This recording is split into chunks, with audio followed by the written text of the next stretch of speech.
We are Rosamund Brass, and it's a huge privilege to welcome you to the Northern tonight for our Spotlight concert entitled Beyond Brass. We've had the great privilege of working with lots of excellent composers here from the Northern, both staff and students, to bring to you an evening where every note of music is a world premiere, which is hugely exciting for us.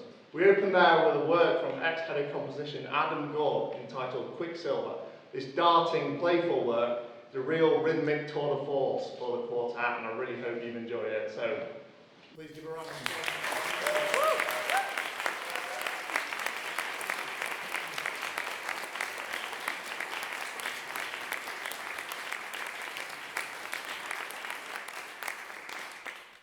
Now, not only have we had the great privilege to work with these composers over the last few months, we're also very lucky to have them all with us here tonight, and they'll be coming forward and telling you a bit about their pieces.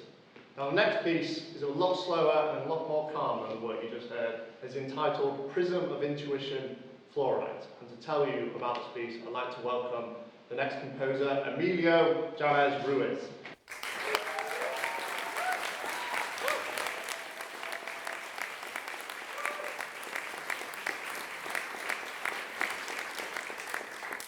Thank you very much, Alex.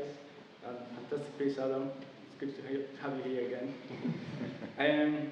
Yes, in 2019, I composed a string quartet titled Prism of Intuition. It was my first chamber music piece. Before that, I was only composing jazz music and improvising. So that was pretty much the first written piece that I did. Moving away from writing in a tonal way. So it was about exploring new ways of looking at music and looking at experiences in life. This year, which is my final year of undergraduate studies in composition, I'm exploring again the Prism of Intuition realm. So I'm writing a series of quartets and other pieces. This is one of them.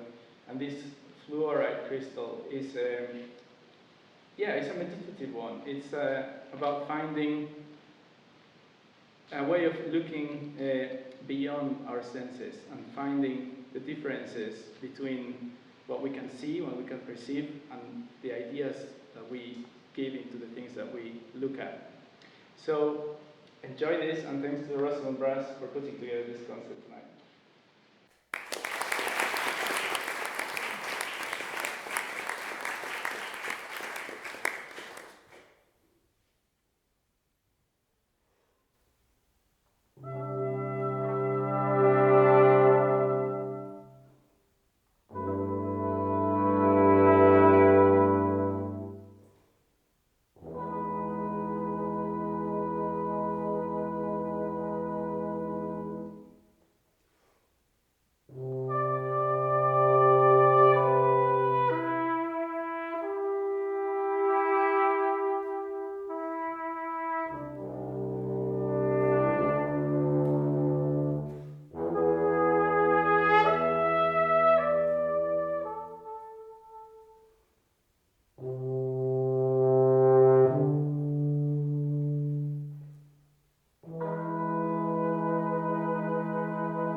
Thank you very much, everyone. A beautiful piece, I'm sure you'll agree.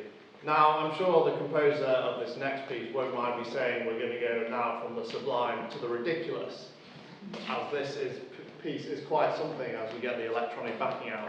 And before I introduce the composer, I'd just like to read both the title and the subtitle. It's entitled Para Siempre, Para Siempre, Para Siempre, and the subtitle is Para Siempre, Para Siempre, Para Siempre, Para Siempre, Para Siempre. So, to tell you a bit about what this is all about, it's my great privilege to welcome Eden Longson.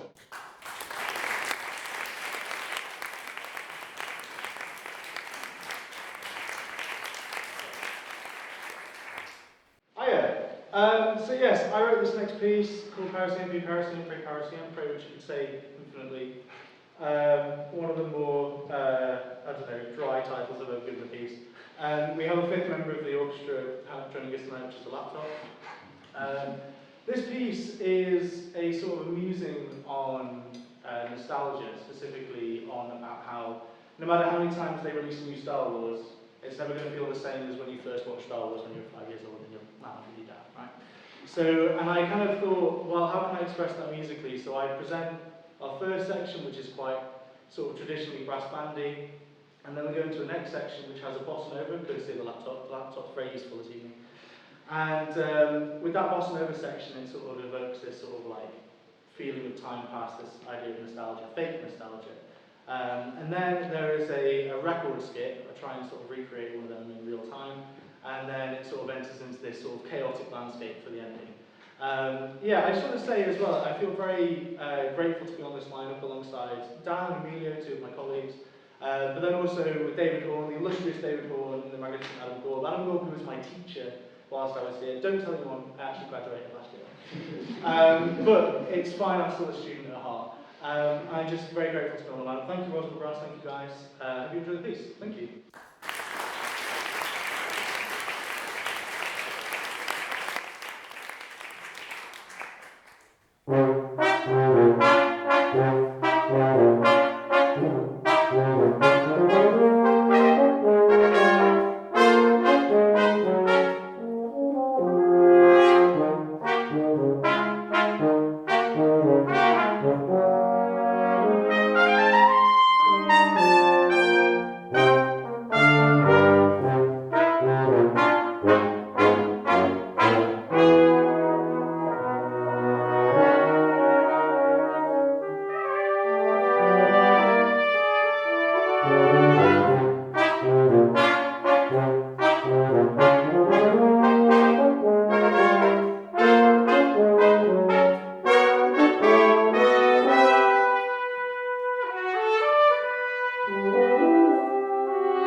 Thank you very much. I hope you enjoyed that as much as we did. Now, I think the great thing we've observed as this programme has come together is by no sort of, without really trying, every piece is completely different from the last, and we're going to do that again with this next piece. I've had the privilege to work with the lecturer here, David Horne, on his piece entitled The First Kilometre. So please welcome David Horne.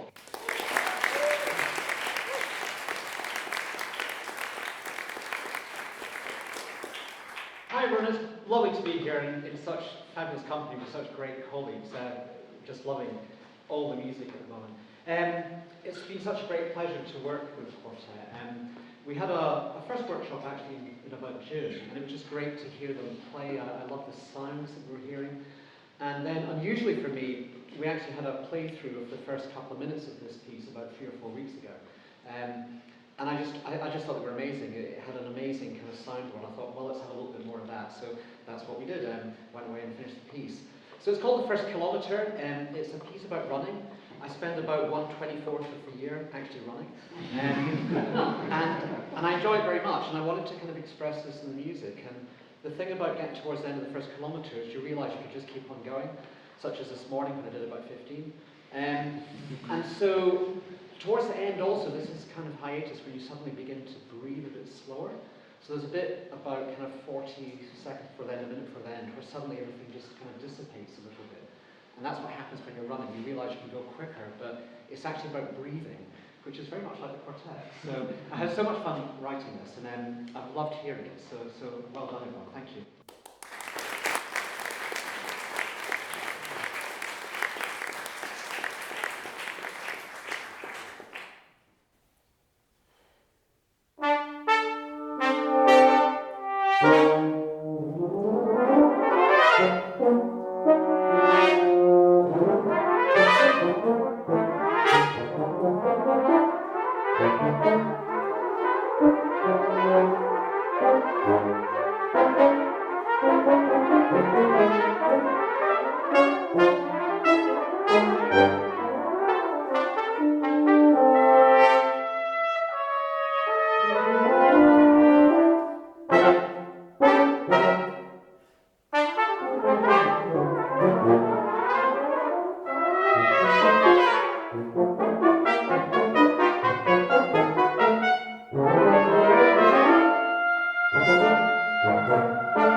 Thank you very much, everyone. Now, before I introduce our final composer, I just think we should say a big thank you to our fantastic A team of composers and all the hard work they've done.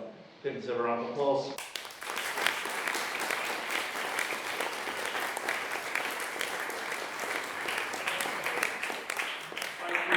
the audience for coming tonight. This is a first for us putting on a concert like this, and we can't think of a better audience to share this experience with, so thank you all. Now, we've certainly left probably the most substantial one to last. It's a real piece of epic proportions, entitled The Experience of Jamie. Now, the subject of this piece is absolutely bonkers, so to explain it, please welcome our composer, Dan Baczkowski.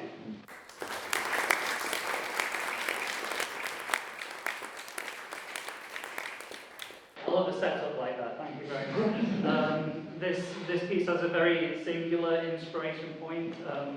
A very great man once said, it's such a strange concept that we put an actual monetary value on life itself. Anyway, did you ever see that video of a guy accidentally hit a moose with his car? That was, of course, Joe Rogan, who I've become slightly fascinated with because I kind of love how multiple he is. As that quote shows, not only is he just as comfortable having very deep conversations about morality, human existence, etc., as he is complete frivolity, like how a gorilla would destroy a human in an MMA match. And not only that, but he's also completely comfortable with switching between those two modes at will with a complete disregard for consistency and coherence that I find frankly quite refreshing. I feel like as a composer operating in the sort of Western art music sphere, there's this kind of pressure to be very serious and very deep and very consistent in terms of things like compositional style. Now, this pressure might be entirely in my own imagination. It's 2023. A lot of these barriers in art have been destroyed, but that doesn't mean I don't feel this kind of weighted position of all these great composers. So with this piece, I really wanted to challenge that because I feel like I began to wonder if this pressure that I feel was maybe prevented me from accessing some of the more chaotic aspects of my own identity through my work. So I wanted to explore that with this piece. It's a bit of an exercise in multiplicity. I really was questioning, does introducing an amount of chaos and disregard for continuity, does that detract in any way from the music's ability to communicate something sincere, deep, profound, or does it maybe somehow enhance that? So these are just questions that I'd like you to maybe ponder as a listen for yourself as you listen. So yeah, thank you. This is The Experience of Jamie.